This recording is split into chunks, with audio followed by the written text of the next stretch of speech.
नमस्कार दोस्तों, आपका स्वागत है हमारे YouTube चैनल फ्री ज्ञान ऑन लोन पर। आज हम यहां पर बात करने जा रहे हैं होम लोन की एलिजिबिलिटी की, यानी how to check your home loan eligibility. कितना मिलेगा लोन, कैसे पास होगा, इस बारे में हम बात करने जा रहे हैं। पहले हम बात करें सैलरीड क्लास यानी नौकरी पेशा लोगों की, जिन्हें हर महीने सैलरी उनके बैंक अकाउंट में ट्रांसफर होती है या चेक से मिलती है। उनके लिए बैंक का कौन सा फार्मूला है या कौन सी पॉलिसी है जिसके अनुसार यह लोन पास किया जाता है, आपको इसके लिए क्या करना होगा, इस बारे में हम बात करते हैं। अगर आप चाहते हैं कि हमारे वीडियो लगातार आपको मिलते रहें तो आप लाइक करते रहें, साथ साथ सब्सक्राइब करें और नोटिफिकेशन के लिए बेल आइकन का बटन को दबाना ना भूलें। आगे बढ़ते हैं। इस शीट पर आप देख पा रहे होंगे सैलरीड क्लास। तो पहले की क्या पॉलिसी है और क्या फार्मूला है जिसके अकॉर्डिंग होम लोन की एलिजिबिलिटी बन पाती है। तो आपकी शीट पर ये फार्मूला आप देख पा रहे होंगे। आपकी मंथली इनकम का 50% यहाँ पे लिया जाता है, यानी कि मंथली इनकम का 50% और उसे फिर डिवाइड कर दिया जाता है पर लाख EMI से। साथ ही साथ ये भी ध्यान देना होगा कि यहाँ पर अगर आपको कोई पुराना कोई लोन चल रहा है या कोई पुरानी EMI चल रही है तो वो भी यहाँ पर डिडक्ट कर ली जाएगी। इसे हम एग्जाम्पल के द्वारा समझने की कोशिश करेंगे। यहाँ पर हम एग्जाम्पल ले रहे हैं। हम ये मान के चलते हैं आपकी जो सैलरी है वो 50,000 रुपीज है, यानी कि 50,000 रुपये महीना की सैलरी आपके बैंक अकाउंट में ट्रांसफर होती है या चेक के जरिए आती है। तो इसका आधा यानी कि 50% बनता है 25,000 रुपये, जिसे डिवाइड करना होगा 965 से। अब ये 965 रुपये की रकम कहाँ से आई, तो उसके लिए आपको चार्ट को देखना होगा। अब ये चार्ट आप यहाँ पे देख पा रहे होंगे। हम ये मान के चलते हैं कि 50,000 रुपीज की सैलरी और बैंक ने आपको ऑफर किया है 20 साल के लिए और रेट ऑफ इंटरेस्ट यहाँ पर बताया गया है 10%। तो आपके सामने EMI आती है 965 रुपए। ये जो चार्ट है ये पर लाख EMI के हिसाब से बनाया गया है, यानी कि अगर 1 लाख रुपए का लोन अमाउंट किसी को दिया जाता है 10% के रेट ऑफ इंटरेस्ट पर 20 साल के लिए, तो उसको 965 रुपए की इंस्टॉलमेंट देनी होगी हर महीने। इसी कैलकुलेशन के हिसाब से यहाँ पर अगर हम डिवाइड करते हैं 25,000 को 965 से, तो हमारे सामने एलिजिबिलिटी बनती है 25,090 लाख रुपए, सॉरी 25,90,000 रुपए। अब इसी तरीके से हम दूसरे एग्जाम्पल की तरफ हम आगे देखते हैं। हम ये मान के चलते हैं यहाँ पर कि अगर आपकी 50,000 रुपीज की आपकी सैलरी आ रही है लेकिन पुराने लोन की EMI भी आप पे कर रहे हैं, यानी कि कोई टीवी फ्रिज या कोई और EMI आप दे रहे हैं, तो यहाँ पर 50,000 रुपीज से पहले उसको माइनस किया जाएगा। तब आपकी नेट इनकम जो है वो 45,000 रुपीज मानी जाएगी 45 रुपए के हिसाब से। तो 45,000 रुपये महीने की अगर आपको इस वक्त आपकी इनकम आ रही है तो उसका जो 50% बनता है अमाउंट वो बनता है 22,500 रुपये। और उसे 965 से हम फिर से डिवाइड करेंगे जैसे यहाँ पर आपने ऊपर किया था। तो जब 22,500 को 965 से डिवाइड करते हैं तो हमारे सामने जो एलिजिबिलिटी आती है वो आती है 23,31,000 रुपये, यानी कि ये 23,31,000 रुपये का अमाउंट आपको फाइनेंस किया जा सकता है 20 साल के लिए। और अगर आप यहाँ पर लेके देखें आपकी जो EMI नहीं जा रही होती तो आपकी एलिजिबिलिटी यहाँ पर ज़्यादा बनती है 25,90,000 रुपये के लिए। हालांकि इसके साथ साथ कुछ दूसरे फैक्टर्स भी हैं जिसके लिए आगे हम बात करते हैं। आगे चलते हैं। तो यह है जिसके बेसिस पर एलिजिबिलिटी कम या ज़्यादा हो जाती है। जैसे कि हमने आपको पिछली स्लाइड पर आपको बताया कि मंथली इनकम जो है उसका 50% लिया जाता है और साथ साथ में उसको डिवाइड कर दिया जाता है पर लाख EMI से। लेकिन पर लाख EMI से डिवाइड करने के बाद अगर लोन टेन्योर को हम यहाँ पर बढ़ा देते हैं, यानी कि 20 साल से 25 साल में अगर आप चले जाते हैं या 30 साल में चले जाते हैं, तो आपके लोन की एलिजिबिलिटी यहाँ पर बढ़ सकती है। तीसरे फैक्टर की अगर हम बातचीत करें इंटरेस्ट रेट की, यहाँ पर हमने एग्जांपल लिया था 10% का। अगर रेट ऑफ इंटरेस्ट को 9% कर दिया जाए या 9.5 कर दिया जाए तो यहाँ पर भी होम लोन की एलिजिबिलिटी आपकी बढ़ जाती है।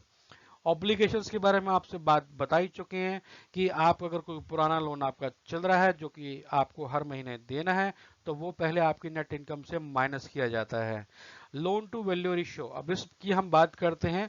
ये बताता है कि जो फॉर्मूला बताया गया है आपकी जो इनकम है यानी 50,000 रुपीज हमने पिछली स्लाइड पर हमने एग्जाम्पल लिया था। अगर यहाँ पर 50% की बजाय 60% या 70% कर दिया जाए तो यहाँ पर भी आपका अमाउंट बढ़ जाता है। अब कौन कौन से बैंक्स जो हैं जो आपकी इनकम का 50% लेते हैं, 60 लेते हैं या 70% लेते हैं, ये बैंक्स के ऊपर वेरी करता है, इसके लिए आपको इंक्वायरी करनी जरूरी होगी। अब हम अगली सीट पर चलते हैं और दूसरे मेजर फैक्टर्स की तरफ हम आगे ध्यान देते हैं। हम बात कर रहे हैं यहाँ पर टाइप ऑफ प्रॉपर्टी की। प्रॉपर्टी किस तरीके की आप खरीद रहे हैं, क्या वो रेजिडेंशियल है या कमर्शियल, तो ये बेस भी कहीं ना कहीं डिपेंड करता है आपकी लोन की एलिजिबिलिटी के लिए।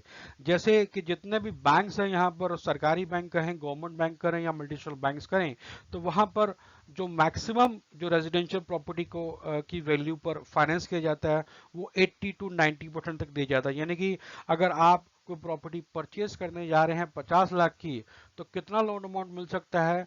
50 लाख का 80% बनता है 40 लाख रुपए, और अगर 90% में जाते तो वो बनता है 45 लाख रुपए। तो ये फाइनेंस किया जा सकता है। हालांकि दूसरे जो मेजर फैक्टर्स हैं, इनकम, उसको भी साथ साथ देखना जरूरी होगा। उसी तरीके से अगर हम कमर्शियल प्रॉपर्टी की बातचीत करें, तो कमर्शियल प्रॉपर्टी अगर किसी मॉल में आप खरीदने जा रहे हैं, कोई दुकान खरीदने जा रहे हैं, तो इसकी जो पॉलिसी है वो ये कहती है बैंक की कि जितनी इसकी प्रॉपर्टी की मार्केट वैल्यू होगी, जितने की आप उसकी रजिस्ट्री कराने जा रहे हैं, तो वहां पर उसका 60% या 70 या 75% तक जा सकते हैं। मोटे तौर पे आप इसे समझ सकते हैं कि रेजिडेंशियल जो प्रॉपर्टीज है वो 80 to 90% तक फाइनेंस की जा सकती है, जबकि कमर्शियल में जाते हैं तो यहाँ पर जो प्रॉपर्टी की मार्केट वैल्यू का अमाउंट बन पाता है, मैक्सिमम जो परसेंटेज बन पाती है, वो 60, 70 और 75 के बीच बीच में ही रहती है। इसके बाद हम आगे बढ़ते हैं एज की तरफ। यहाँ पर यह भी देखना होगा कि आपकी एज कितनी है। अगर आपकी एज 18 से 40 के बीच में है तो यह अलग कैटेगरी बनती है, 41 से 60 के बीच में है तो यह अलग कैटेगरी बनती है। हम एग्जाम्पल लेके चलते हैं। आपकी एज इस वक्त अगर 18 साल के लिए, वैसे 18 साल की एज में तो कोई प्रॉपर्टी नहीं खरीदता, हम ये मान के चलते हैं 21 साल की आपकी एज है और आपको प्रॉपर्टी खरीदने के बारे में सोच रहे हैं, बैंक को आप अप्रोच करते हैं, तो बैंक्स आपको फाइनेंस करने से पहले आपके फादर को बीच में जरूर लेना चाहेगा, क्योंकि उसे कोप्लीगेंट बनाना यहाँ पर बड़ा जरूरी होता है।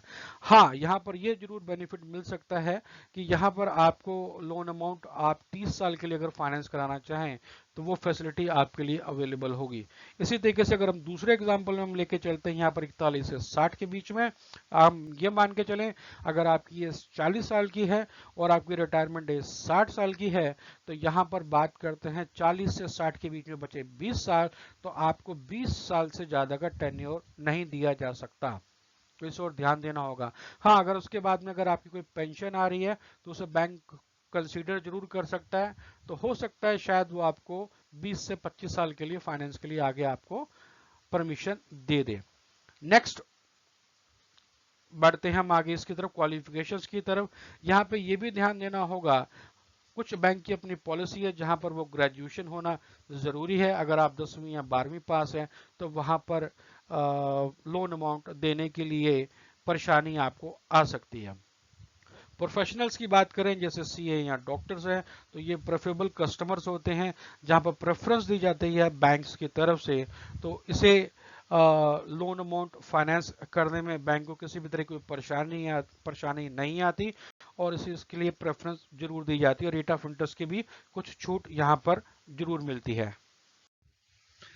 अब आप यहाँ इस की आप देख पा रहे हैं वर्क एक्सपीरियंस एंड ग्रोथ, यानी कि आप जहाँ पर जॉब आप कर रहे हैं वहां पर आपको वर्क एक्सपीरियंस कितना है। अगर आपको काम करते हुए सिर्फ 1 साल हो चुका है और इससे पहले कभी भी आपने जॉब नहीं की है, तो यहाँ पर फाइनेंस देने में प्रॉब्लम आ सकती है। अगर आपको जॉब करते हुए 3 साल 4 साल हो चुके हैं तो यहाँ पर किसी भी तरह की कोई परेशानी नहीं आ पाएगी। आपकी जॉब टेम्परेरी है, सिक्योर्ड जॉब है, तो ये चीज़ों को देखना भी बड़ा ज़रूरी होगा। अगर आप टेम्परेरी हैं तो मुश्किल है कि आपको लोन मिल पाए।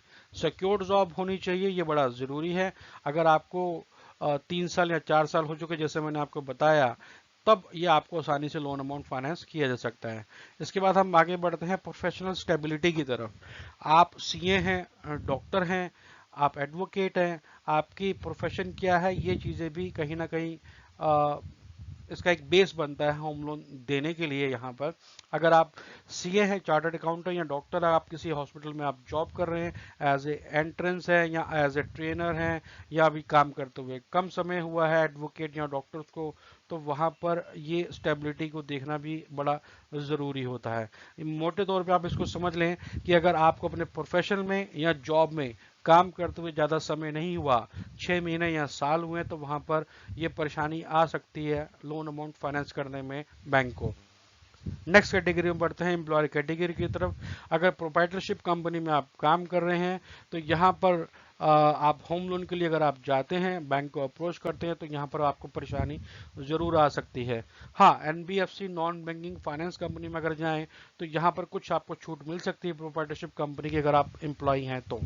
प्राइवेट लिमिटेड में अगर आप जाते हैं, किसी प्राइवेट लिमिटेड कंपनी में आप जॉब कर रहे हैं या किसी ग्रुप ऑफ कंपनी में आप जॉब कर रहे हैं, तो यहाँ पर परेशानी नहीं आएगी आपको।